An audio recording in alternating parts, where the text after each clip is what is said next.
Abra comigo sua Bíblia em 1 Samuel, capítulo de número 2, 18 ao 21, diz o seguinte: Samuel, contudo, ainda menino, ministrava perante o Senhor, vestindo uma túnica de linho. Todos os anos sua mãe fazia uma pequena túnica e a levava para ele quando subia a Siló com o marido para oferecer o sacrifício anual. Versículo 20.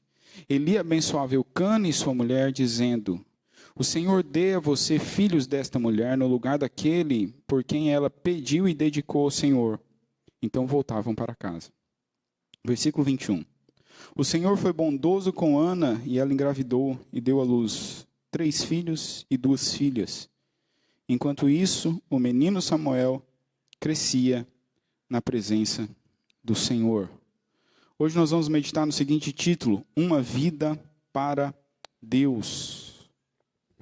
No capítulo 1 e em parte do capítulo 2, o escritor nos aponta todo o contexto da família e do nascimento de Samuel, como nós já vimos. Vimos também que a partir do versículo 11 do capítulo 2, há uma transição no relato histórico. A família de Samuel vai sair de cena e ele será inserido em um outro contexto.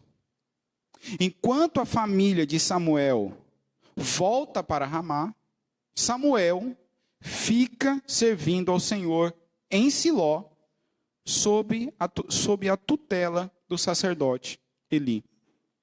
É interessante notar que o autor se esforça para demonstrar certos contrastes. Perceba que essa palavra será falada várias vezes. O autor, ele se esforça para apresentar contrastes. Enquanto Penina gera filhos, Ana é estéril. Enquanto a família de Samuel volta para Ramá, o menino fica em Siló. Os versículos 12 ao 17, que foi o texto estudado semana passada, eles servem para a preparação de novos contrastes. Nesses versículos, nós vimos como era o desenvolvimento do ministério dos filhos de Eli, Ofni e Finéias. Eles desenvolviam um serviço pecaminoso, roubando o povo para a sua própria satisfação, violando a lei de Deus intencionalmente e exercendo a sua autoridade de forma autoritária, abusiva. Nesses versículos, nós vimos como era então o desenvolvimento do ministério desses homens, e é uma preparação para o que está por vir. A seção que lemos hoje nos apresenta alguns contrastes que o autor se propõe a continuar apresentando para nós. E o versículo 18 diz assim: Samuel, contudo, ainda menino, ministrava perante o Senhor, vestindo uma túnica de linho. Aqui temos uma imagem contrastante, pegando emprestado aqui um termo da fotografia. Uma imagem contrastante é aquela em que as sombras ficam bem escuras e as áreas claras têm mais realces. A imagem obscura é o comportamento dos filhos de Eli, que foi descrito no capítulo 2, versículo 2 ao 17.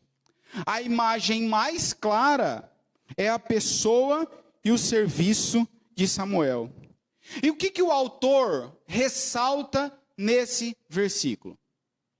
Em primeiro lugar, ele ressalta, ele coloca em realce que Samuel ainda é um menino. Não se sabe quantos anos esse garoto tem, mas sabemos que ele é uma criança, visto que no versículo 19, o autor faz questão de ressaltar que Ana fazia uma pequena túnica. Percebe, irmãos, que as informações dentro do texto são importantes. Não sei quantos anos Samuel tem, mas eu sei que ele é uma criança. Porque o autor faz questão de dizer que a túnica era pequena. Em segundo lugar, o autor realça que Samuel ministrava perante o Senhor. Samuel está servindo sob a supervisão de Eli. Isso é verdade. Porém, ele não serve a Eli. Ele serve ao Senhor. E aqui nós precisamos fazer um adendo. Nós que entendemos a nossa vocação, nós que entendemos o chamado, nós que entendemos o sacerdócio universal dos crentes, devemos entender que nós servimos ao Senhor. Nós não servimos ao pastor. Nós servimos ao Senhor. Nós não servimos à igreja. Nós servimos ao Senhor por meio da igreja.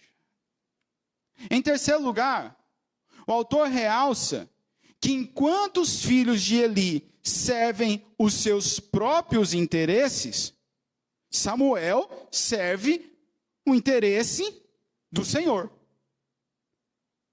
Em quarto lugar, o autor realça que Samuel vestia uma túnica de linho.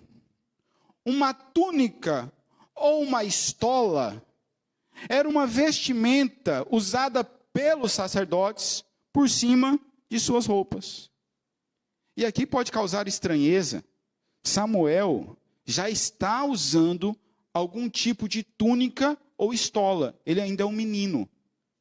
Porém, ao ressaltar essas características, possivelmente o autor está tentando demonstrar que Eli já estava apontando para a seguinte realidade: Samuel não será apenas um levita, Samuel será um sacerdote. É por isso que ele usa essa túnica. Eu penso particularmente que Deus já estava sinalizando para a seguinte realidade: os filhos de Eli não são o que Deus espera. Eles serão substituídos. E Samuel está sendo preparado para substituir esses homens. O versículo 25 do capítulo 2 corrobora com essa possibilidade interpretativa, visto que afirma que os filhos de Eli não ouviram seu pai, pois Deus queria matá-los. E aí, muitas vezes, nós queremos culpar, e a maioria das pessoas culpam Eli pelo comportamento de seus filhos. Eli treinou Samuel e Ofni e Finéias. Perceba que às vezes o problema não está em quem treina. Porque Samuel foi um grande sacerdote, enquanto Ofni e Finéias foram rejeitados por Deus. No versículo 19, outro contraste é demonstrado para nós.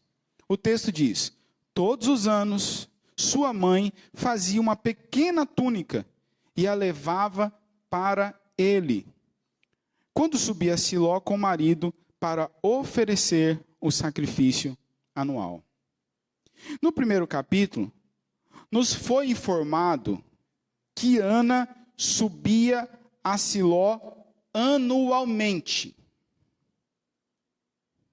Vimos que mesmo Deus deixando ela estéril, e mesmo ela sofrendo zombaria de Penina, ela não deixava de subir para adorar a Deus. Naquele primeiro capítulo, nós somos informados também que Ana subia e clamava a Deus. Particularmente, eu creio, irmãos, que Ana fez isso ano após ano. Ano após ano, ela clamou. Mas o autor destaca a vez que seria a última vez que ela clamaria por um filho. E aqui nós precisamos abrir um adendo. Quando você observar uma pessoa sendo abençoada, ou uma pessoa sendo respondida em sua oração, não esqueça de que provavelmente não é a primeira oração que ela fez. Nós temos a tendência, irmãos, de achar que as pessoas são respondidas na primeira oração que elas fazem. Nós não sabemos o contexto de quantas vezes aquela pessoa está orando por aquilo. Igualmente, irmãos, muitas vezes nós achamos que a oração de determinada pessoa é que resolveu o problema. E nós nos esquecemos que às vezes há um exército de pessoas orando pela mesma coisa. Mas o nosso coração é uma fábrica de ídolos. O nosso coração gosta de dar destaque para seres humanos. Nós gostamos de roubar a glória de Deus, já que Deus não divide sua glória com ninguém. Perceba que foi o irmão fulano de tal que orou. Foi a irmã fulano de tal que orou. E nós nos esquecemos que tem 15, 20, 25, 50 pessoas orando pela mesma coisa. Aliás, às vezes Deus responde às nossas orações e às orações das pessoas, não por causa de nós, mas por causa de um projeto maior, de um propósito maior. Muitas vezes Deus responde às nossas orações, não por causa das nossas orações, mas porque Ele quer abençoar outras pessoas que dependem de nós. Às vezes Deus não quer te abençoar, homem, porque você não merece. Você é infiel, você é irresponsável. Você não cuida da tua vida espiritual. Você não cuida do teu relacionamento com Deus. Mas por misericórdia da sua mulher e dos seus filhos, Deus te abençoa. Porque Deus está preocupado com eles. Deus não está nem aí para você, porque você não está nem aí com Deus.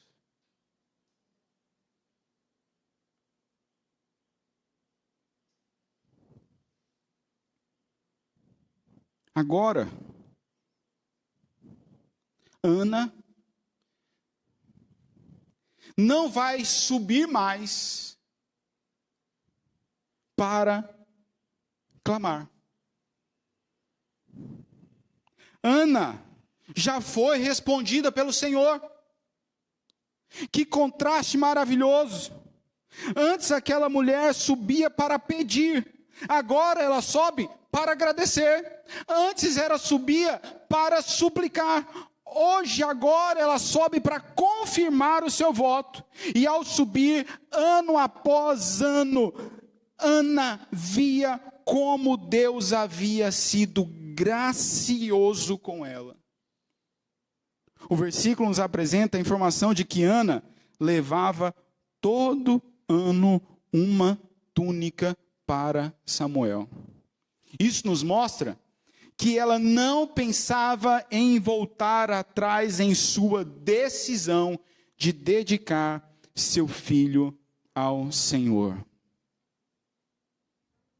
Me chama a atenção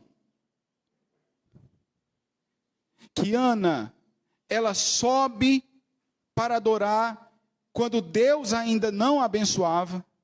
Mas ela continua subindo para adorar depois de ser abençoada por Deus.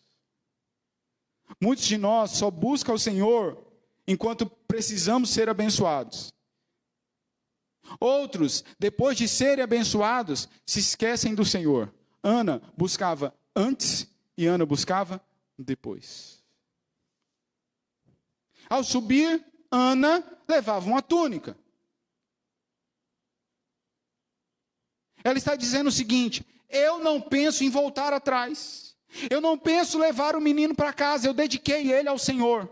E aqui há mais um contraste poderoso. Enquanto os filhos de Eli roubavam do Senhor, Ana sustentava a sua decisão de entregar o seu melhor a Deus. Ana tinha compreensão profunda de que o seu sacrifício era para o Senhor. Meus irmãos, nós precisamos aprender urgentemente dessa verdade. servos de Deus, vocacionados, lembrem-se disso. Todo nosso sacrifício não é para homens, mas para Deus. Todo nosso sacrifício, tudo que nós fazemos, não é para a instituição, é para Deus. Os contrastes nesses versículos não param por aqui. Há pelo menos mais um. Enquanto os filhos de Eli queriam o melhor dos sacrifícios apresentados a Deus, Ana fazia algo a mais para Deus. Ela fazia o seu melhor, enquanto os filhos de Eli queriam o melhor. Uma túnica de linho era algo de melhor que ela poderia fazer. Assemelhando-se assim à mulher virtuosa de Provérbios 31:13, que escolhe a lã, escolhe o linho e com prazer trabalha com suas mãos. Ela escolhe, pois busca a excelência. Enquanto os filhos de Eli eram relapsos, Ana buscava a excelência no serviço. Mas o versículo 20 ainda nos diz assim: Eli abençoava Eucana e sua mulher, dizendo: o Senhor dê a vocês filhos desta mulher, no lugar daquele por quem ela pediu e dedicou ao Senhor. Então voltavam para casa. Esse é o tipo de texto que quanto mais a gente cava, mais somos abençoados. Não perca de vista que estamos analisando os contrastes dentro desse texto. Até o momento, nós vimos contrastes que envolviam Samuel, os filhos de Eli e Ana. Agora, o autor vai apontar para mais dois contrastes. Um relacionado ao sacerdote Eli e outro, novamente, relacionado a Ana. No capítulo 1, Eli repreende a Ana. Agora, em vez de repreender, ele abençoa. Sim, é função do sacerdote repreender. E a repreensão é algo bom. Mas, para além da repreensão, a função do sacerdote é ser canal de bênção. Eli parece que aprendeu a lição. Ainda sobre Eli, podemos observar mais um contraste. Em um primeiro momento, ele é o crítico da forma do culto alheio. Ana está prestando um culto ao Senhor e Eli critica ela. Talvez ele fosse até movido por boas intenções, mas boas intenções sem a sensibilidade à dor do outro gera pecado. De crítico do culto, Eli passa a ser participante do culto. Perceba que Eucana e Ana subiam para adorar, e Eli participava diretamente desse momento. Um parênteses importante. Esse é um dos grandes erros que obreiros, pastores e missionários cometem. A saber, não se envolver na história das pessoas e da comunidade. Se nós queremos servir, nós precisamos estar envolvidos na história da comunidade. Nós precisamos ter cheiro de ovelha. Nós precisamos estar no meio do povo. Ao fazerem esse tipo de ação, ao terem esse tipo de ação, as pessoas que não se envolvem na comunidade, servos que não se envolvem, missionários, obreiros, pastores, que não se envolvem na comunidade, perdem uma grande oportunidade de serem instrumentos de Deus para as pessoas. E sabe o que acontece? Quando nós deixamos de ser bênção para as pessoas de nossa comunidade, o próximo passo é nos tornarmos crítico do culto alheio. Porque quem não faz, tem tempo para criticar quem está fazendo. Antes de passar para o próximo ponto, Eu havia afirmado, quando li esse versículo, que há mais um contraste relacionado a Ana. Perceba que o versículo diz que Eli abençoava Eucana e quem? E sua esposa. E sua mulher. Mas Eucana não tinha duas? No primeiro capítulo nós não somos informados que Eucana tem duas mulheres? Cadê Penina nessa história? Não é citada, não é lembrada. Ana, e aqui há um contraste maravilhoso. Ana, aos olhos da sociedade de sua época, por não ter filhos, estava em segundo plano. De desprezada socialmente, agora Ana se torna uma protagonista social.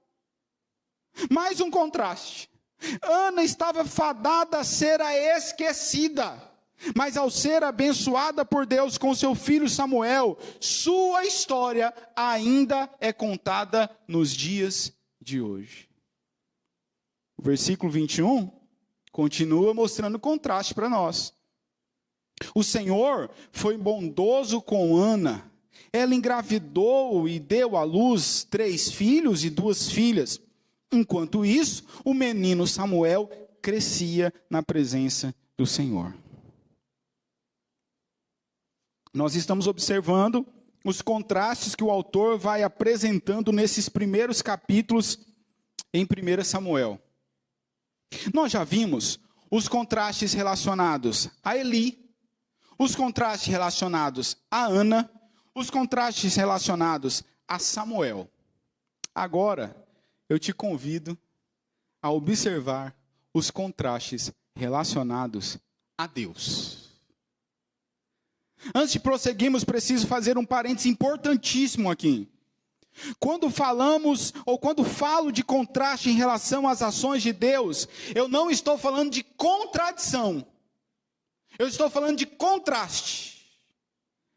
É importante explicarmos esse ponto, pois ele envolve diretamente o que a ortodoxia diz sobre um dos atributos de Deus conhecido como imutabilidade.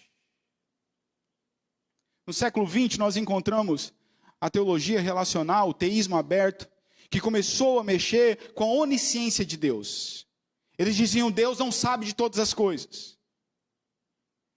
Consequentemente, Deus se torna um ser mutável. Mas a palavra de Deus, por várias e várias vezes, nos informa que Deus não muda. Determinado autor, chamado Pink, diz o seguinte, abre aspas: a imutabilidade é uma das excelências que distinguem o Criador das criaturas. Deus é o mesmo perpetuamente. Não está sujeito a mudança alguma no seu ser. Não está sujeito a mudança nos seus atributos ou determinações. Por tal atributo, Deus é comparado a uma rocha, que permanece imóvel quando o oceano que a rodeia flutua continuamente. Ainda que todas as criaturas estejam sujeitas a mudanças, Deus é imutável. Ele não conhece mudança alguma, porque não tem início nem fim. Deus é Deus desde sempre. Fecha aspas. Embora não ocorra nenhuma alteração na pessoa de Deus, pois Ele é. Embora não possa haver evolução em Deus, devemos entender que o seu modo de agir pode ser diferente em momentos distintos. Isso, porém, não compromete em nada a imutabilidade de Deus. O entendimento é que Deus já havia determinado que mudaria o seu modo de operar em determinado momento. Isso explica muitas vezes a mudança de ação de Deus. Voltando para o texto. Há sim um contraste na ação de Deus em relação a Ana. Em um primeiro momento histórico, Deus deixou Ana estéril. No capítulo 1, versículo 6, nós podemos observar isso. Agora, no capítulo 2, versículo 21, o autor destaca que o Senhor foi bondoso com Ana, e ela não teve apenas um filho, ela teve 3 filhos e 2 filhas. Perceba que o texto deixa claro o motivo de Deus ter dado filhos para Ana. Deus muda o seu modo de agir com Ana. Ela é estéril, agora mãe de muitos filhos. Mas a pergunta é por que Deus resolve mudar o seu modo de agir com Ana? E a resposta o próprio texto nos dá. O texto diz que Deus foi bondoso. Foi por causa de sua bondade que ele deu mais filhos para Ana. Não foi por causa de Ana. Não foi porque Ana cumpriu o seu voto. Não foi porque Ana fez o seu melhor. Não foi porque Ana buscou a excelência. Não foi para compensar a Ana. Foi por causa de sua bondade, da bondade de Deus. E entenda de uma vez por todas, nós não merecemos nada de Deus. Eu disse nada de Deus. Referência aí para quem pegou. Graças a Deus, irmãos. Graças a Deus, porque Ele age com bondade em nosso favor, não porque nós merecemos, mas porque Ele é bondoso. Louvado seja Deus, pois todas as suas ações já foram determinadas antes da fundação do mundo, e confiados nisso, nós podemos ter esperança, e a nossa esperança pode se manter viva, porque Deus já determinou todas as coisas.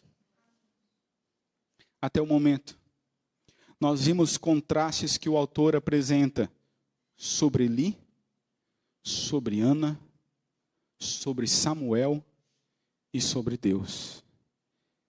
Estes contrastes são um testemunho poderoso de que, em primeiro lugar, Deus sempre preserva servos fiéis a Ele.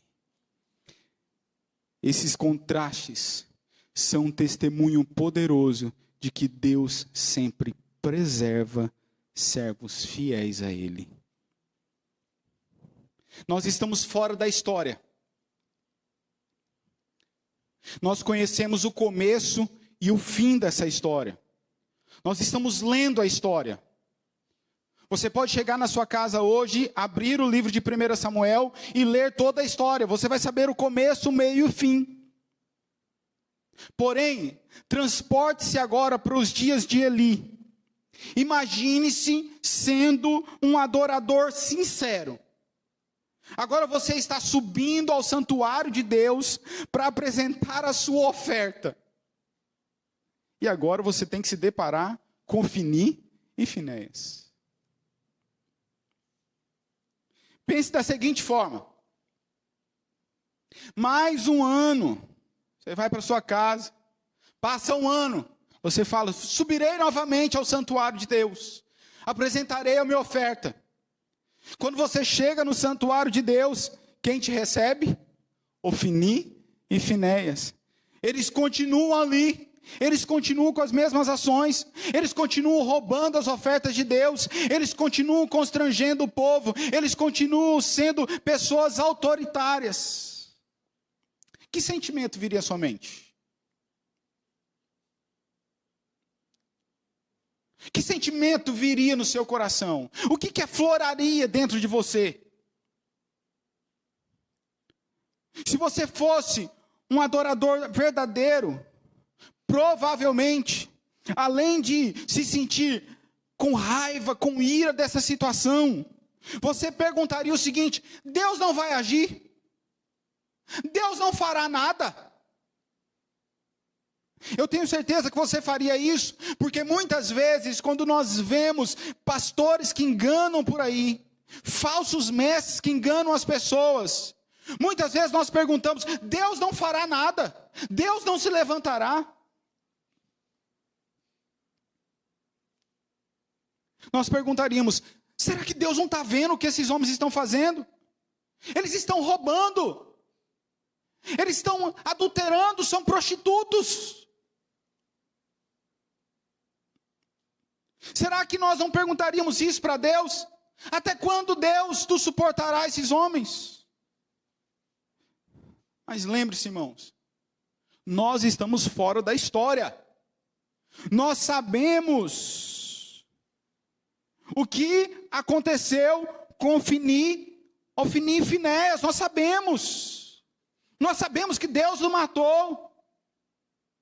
Mas aquelas pessoas, elas estão inseridas dentro da história, elas estão vivendo a história. Elas não sabem o que vai acontecer no futuro. Além disso, elas não conseguem ver o que Deus está fazendo. Deus está agindo, mas elas não estão vendo o que Deus está fazendo. E esse é um ponto muito interessante. Provavelmente, Deus não irá lhe dar todas as respostas. Deus não vai responder todos os seus questionamentos. Pare de perguntar os porquês. Deus provavelmente não te dirá. Aliás, Ele não é obrigado a te responder. Ele não é obrigado a te dar satisfação. Ele não é obrigado a responder as suas perguntas. Aliás, de forma intencional, Deus não revelará o que está fazendo ou o que vai fazer. Deus intencionalmente não mostrará como Ele está agindo. Deus intencionalmente não dirá para você qual o caminho que Ele está seguindo. Ele age assim, não porque Ele é um Deus mau, mas porque Ele mesmo definiu que o nosso relacionamento com Ele deve ser baseado na fé, deve ser baseado no crer no Deus soberano, é baseado no crer que Deus está no controle de todas as coisas. E para exigir que haja fé em nosso coração, é necessário que Ele não revele o que está fazendo. Quando Deus não revela o que está fazendo, quando Deus não revela o que Ele quer para o nosso futuro, quando Deus não revela o que vai acontecer daqui 400 metros, Ele nos obriga a crer que Ele está no controle de todas as coisas. O que me chama a atenção é o que o escritor repentinamente afirma que o menino estava crescendo, que o menino estava servindo. Se você observar o versículo 11, o versículo 18 e o versículo 21, você vai ver isso. Isso nos mostra que, embora aquelas pessoas não tivessem a ciência desse fato de forma tão clara, Deus estava dizendo: eu tenho um servo fiel. A hora dele vai chegar.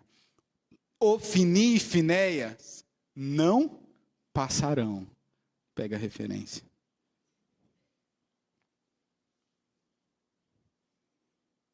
Essa preservação de Deus é fantástica. Deus não apenas separou Samuel, Ele também não permitiu. Que coisa maravilhosa.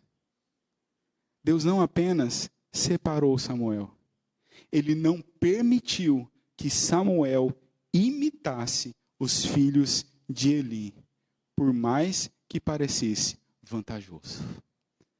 Samuel tinha tudo para aprender o que era errado. Mas Samuel manteve-se fiel, não por causa de uma qualidade pessoal, mas porque Deus o manteve assim. Isso é magnífico, sensacional. Sim, receba. Portanto, não há motivo de orgulho pessoal. Quando nós nos mantemos fiéis a Deus, no final das contas, é Ele que está produzindo essa fidelidade em nós. Irmãos, como obreiros, servos, missionários, como crentes, nós somos tentados a imitar o exemplo dos filhos de Belial. a síndrome do sucesso, o orgulho pessoal, a cobrança institucional ou comunitária, a cobrança social por resultados podem ser uma tentação para cedermos às práticas dos falsos mestres. Como igreja, nós somos igualmente tentados e pressionados a copiar as ações pecaminosas que ferem a Deus, mas que produzem resultados. Mas nós podemos ter a certeza de que Deus irá nos preservar. E se por acaso alguns de nós ceder à tentação dos filhos de Belial, nós precisamos lembrar que eles estavam entre nós, mas eles não eram dos nossos.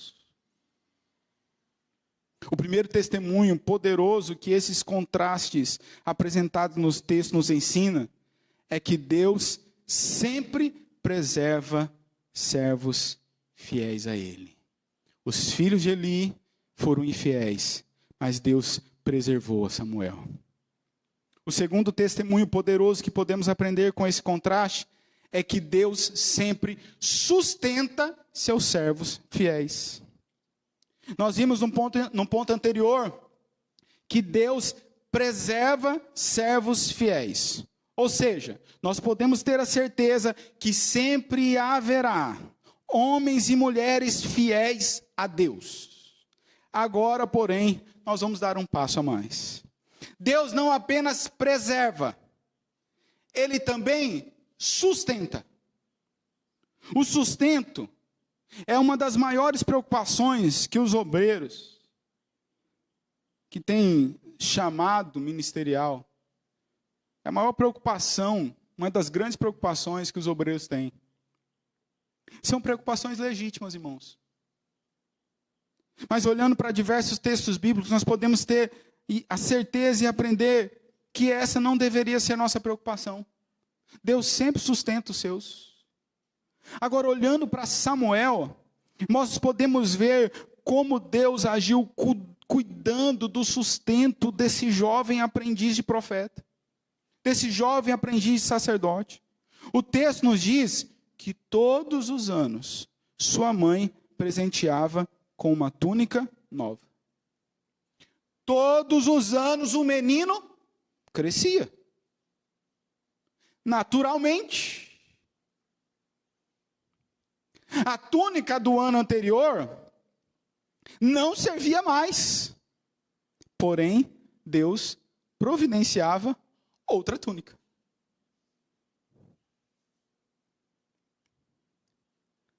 O sustento de Deus, irmãos, para aqueles que decidem servir ao Senhor, é algo tão maravilhoso. Quando a viúva não pode mais, Deus abre outra porta. Quando o ribeiro seca, Deus abre outra porta. Quando não tem o que alimentar, Deus multiplica. Quando Samuel crescia, outra túnica vinha. Mas o sustento de Deus na vida de Samuel não é visto apenas nisso, mas na ação de Deus dar mais filhos a Ana. Ana ofereceu o seu melhor ao Senhor e o Senhor não a deixou sem filhos. Alguém poderia pensar que Ana não teria a alegria de ter a experiência de ver os seus filhos crescendo. Mas Deus providenciou essa experiência com outros 5 filhos. Como vocacionados ou não, irmãos, nós podemos ter a mesma certeza. Deus nos sustentará. E existem inúmeros exemplos bíblicos, como de Ana e Samuel. Mas também há uma incontável nuvem de testemunhas, das quais algumas estão vivas, que podem assegurar que Deus sustenta os seus servos. E provavelmente você tem essas experiências também. Por isso, saiba de algo. Deus irá te sustentar quando você colocar a mão no arado. ele irá abrir a porta e sustentar. Quando todas as portas estiverem fechadas, ou quando parecer impossível aquele projeto, prossiga. Lembre-se, Deus irá te sustentar. Deus levantará mantenedores. Deus enviará pessoas que te presenteiem ano após ano com uma túnica. Não perca de vista o contraste. Enquanto Ana ofereceu seu único filho, Deus deu mais 5 filhos para ela. Enquanto Samuel deixou o conforto do seu lar para servir a Deus, Deus o sustentou ano após ano. Há um terceiro testemunho poderoso que podemos aprender com esses contrastes. Deus, Ele sempre qualifica seus servos fiéis. Deus sempre tem os seus servos. E Deus sempre sustenta esses servos. Mas Deus também qualifica esses servos. Olha no contraste. Enquanto os filhos de Eli foram desqualificados por Deus, o próprio Deus qualifica Samuel para o serviço. A parte final do versículo 21 nos diz: o menino Samuel crescia na presença de Deus. O texto não nos deixa claro como foi o treinamento desse jovem. Porém, olhando para outras passagens que tratam do ofício sacerdotal, nós podemos ter um vislumbre de como foi esse momento na vida de Samuel. Além disso, eu imagino que tenha sido pesado, que tenha sido difícil. Primeiro, porque todo treinamento que se preze deve levar quem está sendo treinado ao seu limite, ao limite de suas capacidades emocionais, físicas e intelectuais. Emocionalmente, Samuel teve que aprender sobre a solidão do ministério. Ele foi tirado muito cedo de casa. Provavelmente não teve uma infância como as outras crianças. E muitas vezes esteve sozinho, sem amigos e sem família, por causa do serviço ao Senhor. Deixa eu dizer uma coisa para você. Não se meta no ministério. Não tem glamour nenhum nisso daqui. Não se meta nisso. Fuja. Se for da vontade de Deus, Deus vai te arrastar para dentro dele. Deus vai te puxar para dentro do ministério. Você querendo ou não querendo. Esquece essa história de livre-arbítrio. Deus vai te arrastar para dentro do ministério. Mas fuja dele. Porque no ministério não há glamour nenhum.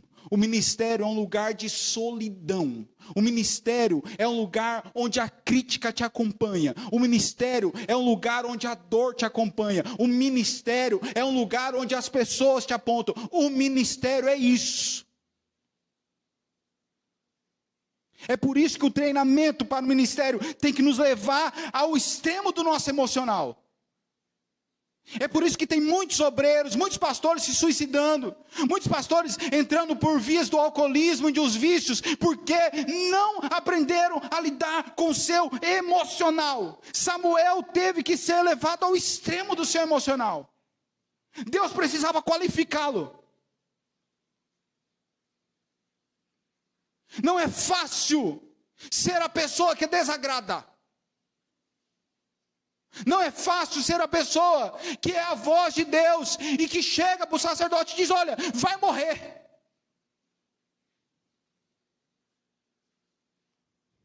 Fisicamente, Samuel teve que ser treinado, qualificado. Ele teve que ter disciplina.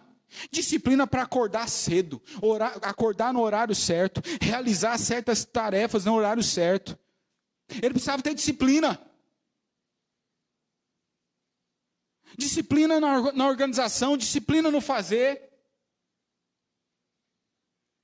Samuel teve que ser treinado e qualificado intelectualmente. Ele teve que aprender a lei de Deus, ele teve que aprender a memorizar a lei de Deus. Mas o que me encanta, irmãos, é que o Deus que preserva é o Deus que sustenta. E o Deus que preserva, o Deus que sustenta, também é o Deus que nos qualifica para o serviço. Agora tem algo interessante a dizer para vocês. Na escola de Deus, não somos aprovados sem aprendermos as lições que Ele quer nos ensinar. Na escola de Deus, não há hacker que nos faça adquirir habilidades e qualificações de forma mais rápida. Na escola de Deus, você tem que subir patente por patente. Na escola de Deus, você tem que ser treinado ponto a ponto. Na escola de Deus, nós aprendemos no tempo de Deus. E nós aprendemos o que Ele deseja. Mas não perca o foco. Olho no contraste. Enquanto Deus desqualificou os filhos de Eli, Ele qualificou a Samuel. Uma vida para Deus, que é o título desse sermão, é uma vida de contrastes. E que a cada dia, irmãos, nós possamos andar em um maior contraste com o mundo e uma maior compatibilidade com Deus. Que o Senhor aplique essa palavra em nosso coração. Vamos ficar em pé em nome de Jesus.